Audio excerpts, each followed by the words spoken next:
নেতাজি সুভাষচন্দ্র বসু স্মৃতি বিজড়িত কালনার জ্ঞানানন্দ মঠের নবনির্মিত মন্দিরের শুভ উদ্বোধন ও শ্রীমৎ স্বামী নিত্য গৌরবানন্দ অবধূত মহারাজের ১৩৭তম জন্মতিথি পালন ও বাৎসরিক মহোৎসব উপলক্ষে সপ্তশতী মহাচণ্ডী মহাযজ্ঞ অনুষ্ঠান। গতকাল মঙ্গলবার থেকে শুরু হওয়া এই অনুষ্ঠান আগামীকাল বৃহস্পতিবার পর্যন্ত চলবে। নেতাজি সুভাষচন্দ্র বসু এই মন্দিরে পদার্পণ করেছিলেন, সেখানে কাটিয়েছিলেন ২ রাত। তার ব্যবহৃত জিনিসও এখনো পর্যন্ত মন্দিরে সযত্নে রাখা রয়েছে।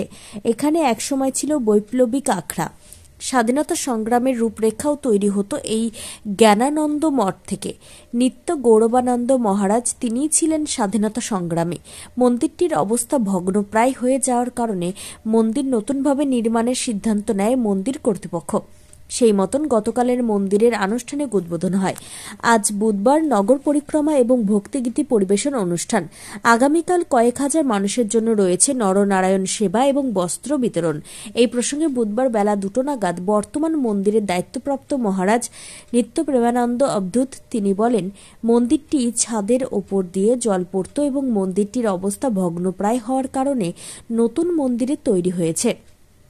পাশাপাশি মন্দিরের সাথেই থাকা নেতাজি সুভাষচন্দ্র বসু স্মৃতি বিজড়িত ছোট্ট মিউজিয়ামকেও বড় করে তৈরির পরিকল্পনা রয়েছে।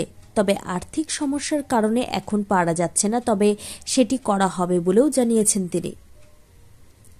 কালনা থেকে রীতা ভট্টাচার্যের report, crime press Bengal news.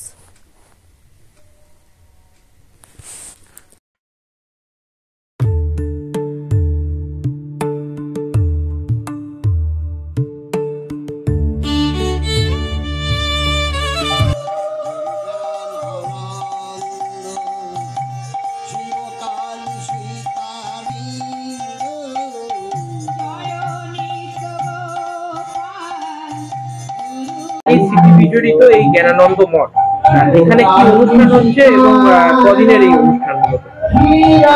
সাধারণভাবে অনুষ্ঠান 2 দিনেরই হয় আর কি, কিন্তু যেহেতু এবারে মন্দির উদ্বোধন হচ্ছে সেই জন্য গতকাল থেকেই আমাদের উৎসব শুরু হয়ে গেছে। গতকাল আমাদের মন্দির উদ্বোধন হলো এবং সেই সঙ্গে সপ্তশতী চণ্ডী মহাযজ্ঞ হলো, আর সন্ধ্যাবেলা ঠাকুরের নাম কীর্তন হয়েছে। আর আজকে সারাদিন নাম কীর্তন আছে, আর বিকেল দিকে আমরা নগর পরিক্রমা বের হব।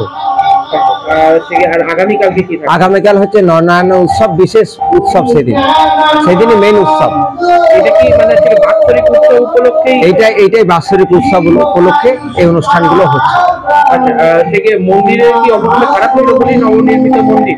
মন্দির অবস্থা খুবই খারাপ ছিল, বড় বড় চাংড়া খসে পড়ছিল, প্রত্যেকটা ঘরে জল পড়ছিল। এই জন্য আমরা নতুন ভাবে মন্দির সংস্কার করলাম।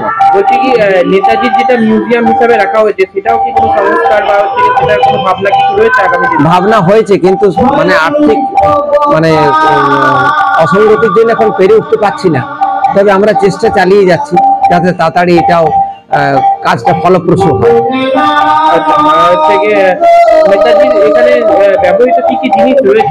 নেতাজির ব্যবহৃত জিনিসের মধ্যে চেয়ার রয়েছে যেটা উনি বসেছিলেন, এবং একটা টেবিল আছে যেখানে উনি আহারাদি করতেন, এবং একটা চৌকিও আছে যেখানে তিনি বিশ্রাম নিতেন। সেগুলো নিয়েও আগামী দিনে ভাবনা রয়েছে নাকি আপনাদের? সেগুলো আগামী দিনে, কারণ এগুলো তো দুষ্প্রাপ্য জিনিস, এগুলো যাতে সুন্দরভাবে সংরক্ষণ করা হয় এবং সাধারণ যাত্রীরা দর্শনার্থীদের যাতে তাদের দর্শন করে পরে এই নেতাজির জিনিসপত্র, ব্যবহৃত জিনিসপত্র দর্শন করে পরে নিজের জীবন সার্থক করতে পারে, সেই জন্য আমাদের ইচ্ছা আছে যে খুব সুন্দরভাবে একটা মিউজিয়াম তৈরি করার জন্য। আর গতকাল থেকে উদ্বোধন করেছে? গতকাল থেকে উদ্বোধন হয়েছে।